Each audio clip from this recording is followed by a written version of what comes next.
Does anyone have any questions? Start over here. Can you give me your business card? Because when we put this on the web, thank you very much. Hi, thanks for being here, everyone. My name is Matt Horton. I'm from the Milken Institute. Linda, you talked about the tools that the state uses to employ to kind of assess need, especially along the regional housing needs assessment process. What can the state do, given those tools, to better provide incentives for cities at some of those lower determined needs brackets that the business community might not find more profitable in building housing for? So at some of those lower income need brackets at wide areas, what can the state do to better incentivize the development of those housing? Well, part of it, so the indication, the tool I referenced, the state density bonus law, for example, is one that, I mean, if cities have resources available to work with that, that can complement state resources made available, like the low-income housing tax credit, is a common financing tool for financing developments at those very lower ends of the spectrum, but they can work in conjunction with other financing tools. But as the governor has said, don't expect to look to the state for subsidies alone, because they will only go so far. And so putting more pressure on the regulatory measures, which there is support for, plays an important role also. Yeah, and if I could just add to that a little bit, cities have every tool they need to encourage, incentivize the development of housing that's affordable.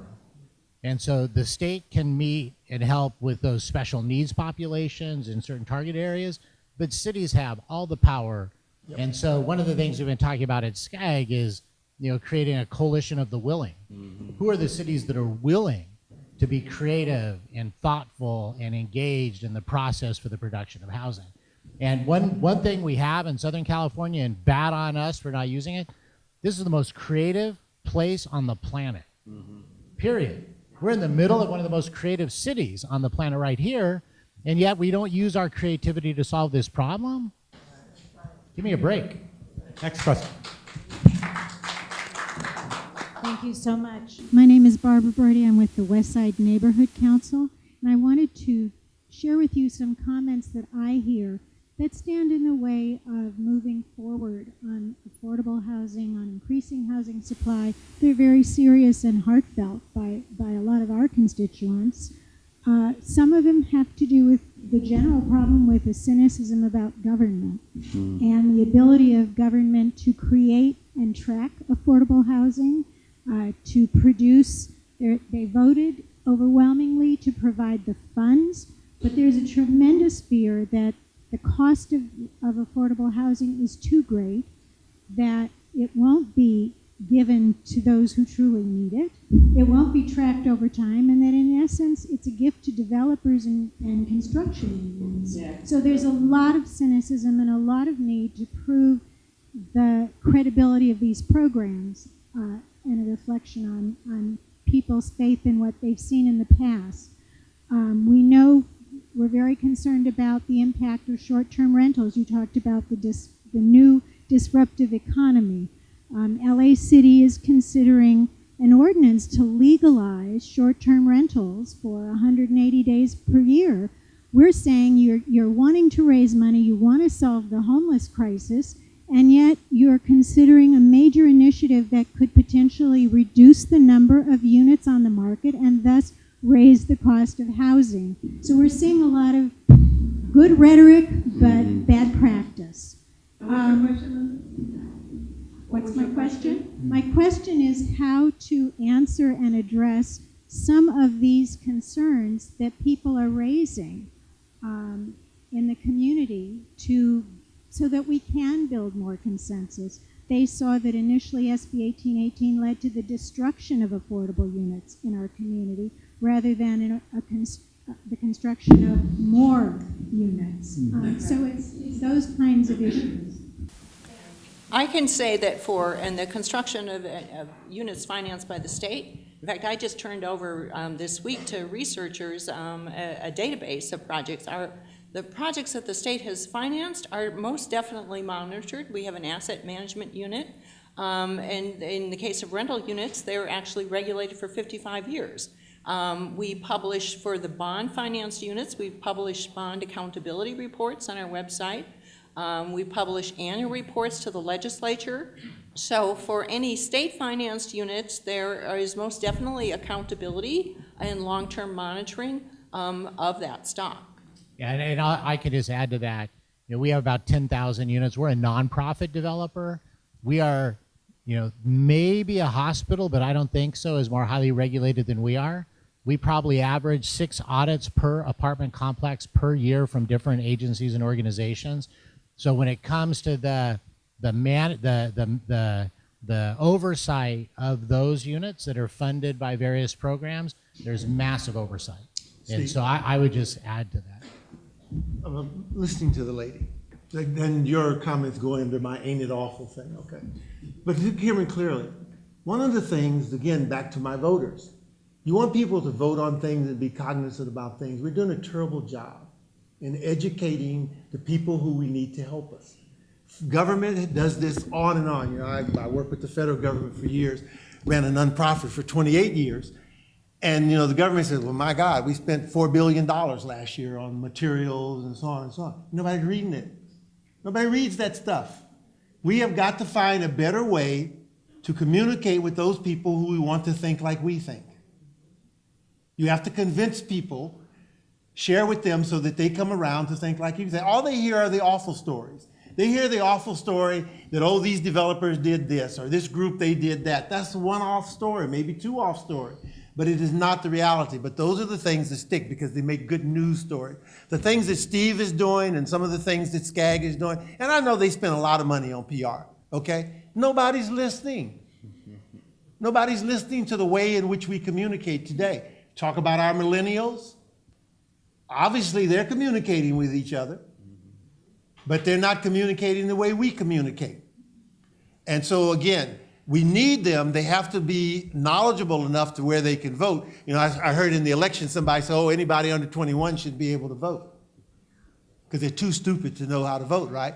So we've done that poor job that where we haven't educated our children under 21 so that they can make decisions and think more and more, increasingly, you want to do something, you're going to have to depend on them. They are those other people. You're going to have to depend on them more and more in this democracy. We need to find better and better ways to educate the people that we have to depend on and make sure that they get the good stories, not just the news bad story. That's true.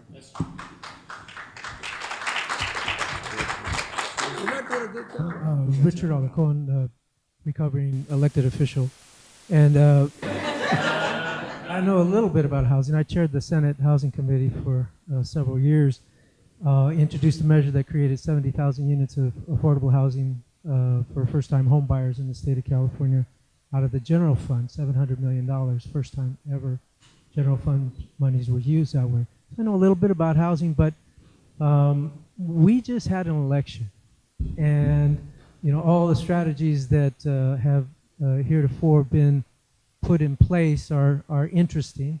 But frankly, in a state that voted against the president-elect by 2/3, with 2 major sanctuary cities in the state of California that are going to be challenged, I believe, by the concept of a new immigration reform under the president-elect's vision of it. I believe the state is going to be severely challenged on the issues that are before us. So my question is to Darren primarily and Linda. What are we doing to regroup in terms of our strategies? What funds emanate from the federal government to the state of California that could be in jeopardy as a result of this election? And are we redesigning our strategies as we're speaking, putting a hold on strategic plans that were in the process to address the reality of a very interesting shift in the United States? I'll start off a little bit. So for For full disclosure, the Southern California Association of Governments is very heavily funded by federal funds. But I will tell you that, and not a specific comment on the election, so to speak, but what has not gone on in Washington, what hasn't for a decade, nothing's happening. So when we think about when we need something done in California, in Southern California, our cities, we take it upon ourselves. And so none of that's going to change. When you think about what happened with Measure M, we think about how we fund our transportation, how we take up any issue that we have that we need solved. We haven't looked to DC for a long time. I think you're right that probably now, instead of looking for solutions, we're going to be trying to put up parameters around how do we support the policies that we've already supported at the state level and not let the federal government possibly change some of those. But I still don't think that it's going to change the basic dynamic that California is a leader in the country, and we've always looked to ourselves and our local government to really move forward what needs to happen. Yeah, so unquestionably, the federal government has always played an important role in housing finance. That I think it always has and always will, but you're right, it's changing in very fundamental ways in the regulation of the financial industry. And so that's just, certainly that's going to play out, and I expect that the state will be a big player in that. We have, when we're opening up the statewide housing plan for discussion, those kinds of things are ripe for that. And part of it is, and part of that involves even kind of where we put priorities relative to tenure of housing. We've had a lot of focus on home ownership and somewhat less focus on rental housing, but we've had income streams that have put much higher demand on that sector. And so the main tool that has been there has been out of the tax code with the low-income housing tax credit. So if there's changes in the tax code, that may change, as well as, with this with Fannie Mae or Freddie, whether they're still there or not. So there's a lot to be worked out, and I expect that we'll have leaders in the private sector as well as the private sector in how that comes about. Right, and so I think one of the things that's still early, I saw a chart of the different parts of the Trump transition team, and they had a name in every single box except HUD. So they didn't even have somebody on the transition team for HUD. And so we're just going to have to give it another couple weeks, see how it plays out, and then be prepared to be as organized as we can be. One of the challenges California has always had is being organized. If you're from Texas, the congressional delegation from Texas, they are in lockstep. I mean, they move together regardless of party. They're for Texas. Our congressional delegation, from the most liberal to the most conservative, maybe they work together once in a while. So that's something we're going to probably have to pay more attention to. So one more question. All right. Hi, my name is Thomas T.J. Lofton. I'm a business coach, and I was having one of those oh my gosh sessions because just yesterday I got a phone call from one of my clients asking, TJ, when is the banks going to release those the million vacant homes they have in California alone? Mm-hmm. So I was thinking, oh my gosh, maybe we should hook them up with the homeless shelters because there's only 113,000 homeless people in California that we know of, that they're saying. So I'm thinking, oh my gosh, maybe we should connect them with the banks. Another thing was, I noticed the interest rates played a major part of this homelessness happening. In 1985, the interest rate on home mortgages was 12.5%, and homes were $12,000. Now here we are in 2012, it said.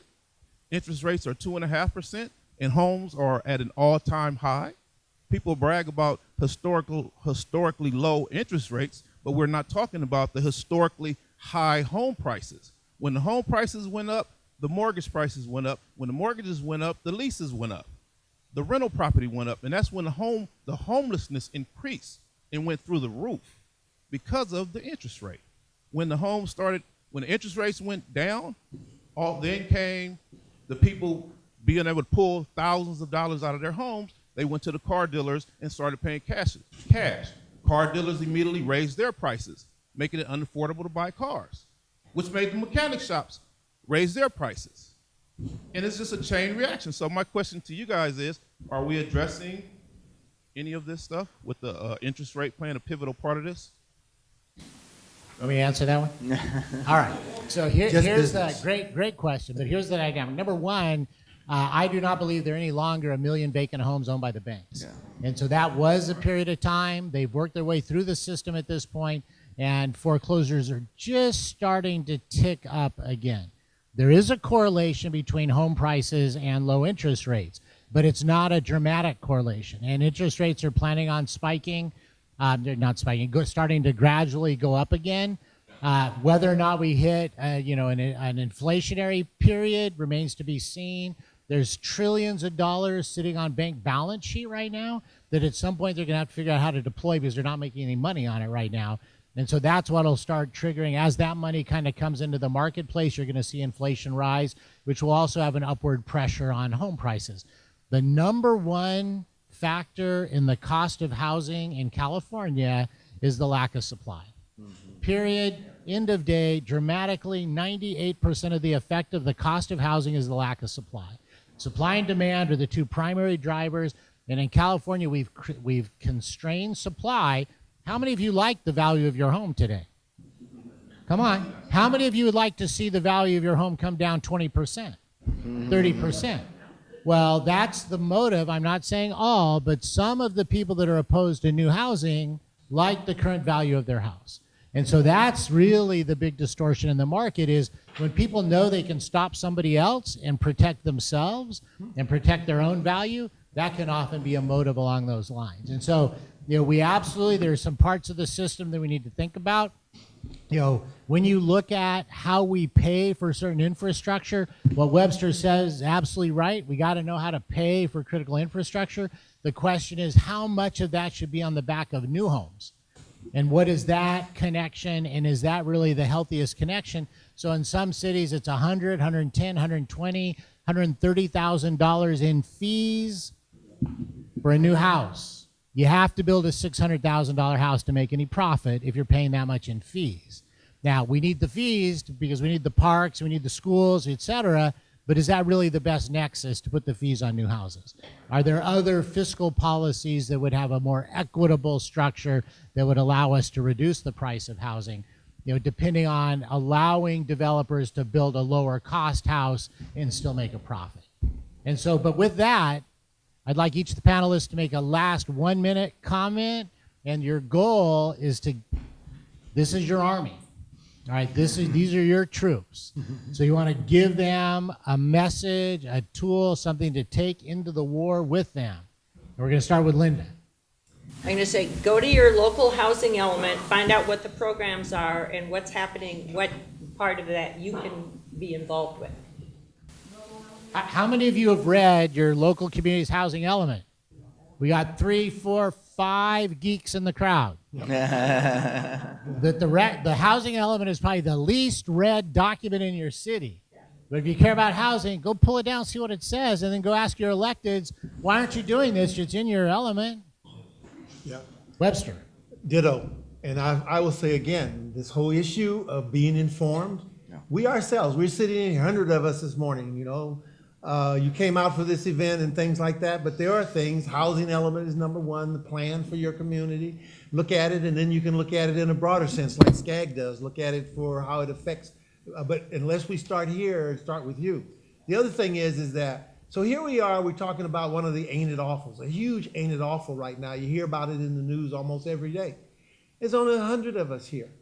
This group did a fabulous job in putting together this event and everything. And we have got to do the job to make sure that you bring 10 neighbors the next time or 10 other people the next time, along with each one of us, okay? The other thing is, and I think there may be 2 or 3 elected folks in here or been elected folks. I don't claim that title any longer. I did my time. But the issue is that we also have to educate them. And not just voting for them. But if this is a passion under one of your Ain't It Awful things, then go and spend some time with your city council person and with your county supervisor. Tell them specifically why you're coming in and ask the staff to have that person available to you. And they'll say, oh, I'm too busy meeting with Linda. Linda, she takes care of housing on my staff. So then you say to that person, if I can't meet with you, I'm really concerned about that. I'm going to come in and meet with Linda. But then I'm going to get 50 people in my neighborhood to consider not voting for you next time.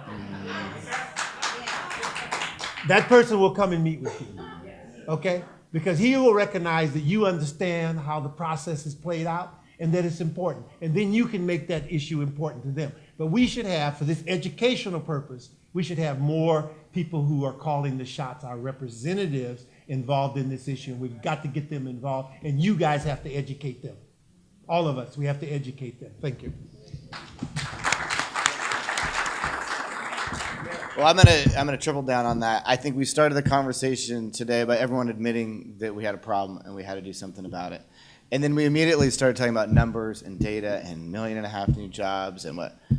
But that's not what it's about. It's not about some number. It's about a person. It's about your kids. It's about your grandkids. It's about an opportunity for someone that's barely living on the edge right now and going from one house and one couch and one night with their kids because they can't afford a regular home to provide their kids. This is about people.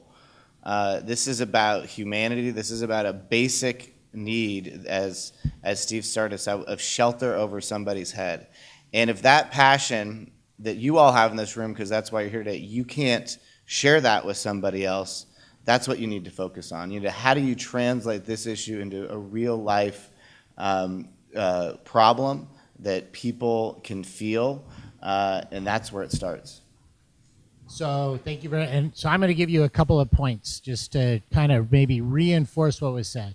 So number one, how many of you have been to a planning commission meeting lately? Good. That's like way high representation compared to the norm. And you got to keep it up. Because once again, the forces of no show up. So the forces of yes have to be there.